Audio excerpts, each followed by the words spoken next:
এদিকে খোলা ও বোতলজাত সয়াবিনের দাম ভিন্ন হলেও মান একই। বাণিজ্য উপদেষ্টার দেয়া এমন বক্তব্যের নিন্দা ও প্রতিবাদ জানিয়েছে consumers association of Bangladesh cab.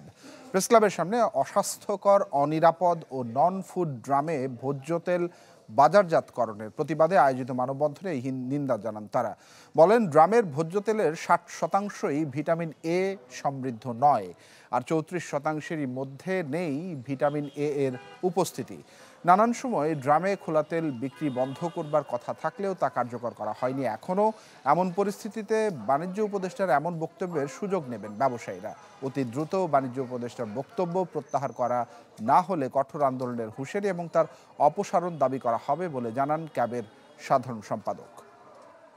বাণিজ্য উপদেষ্টা উনি যে বক্তব্য রাখছে এটা জনমানুষের পরিপন্থী এবং এখানে এই ভোক্তাদের কাছে সরকার কিন্তু শিল্প মন্ত্রণালয়ে একটা আইন করা হয়েছে, সুতরাং ওই আইনটা বাতিল না করে উনি এই ধরনের বক্তব্য দিতে পারে না।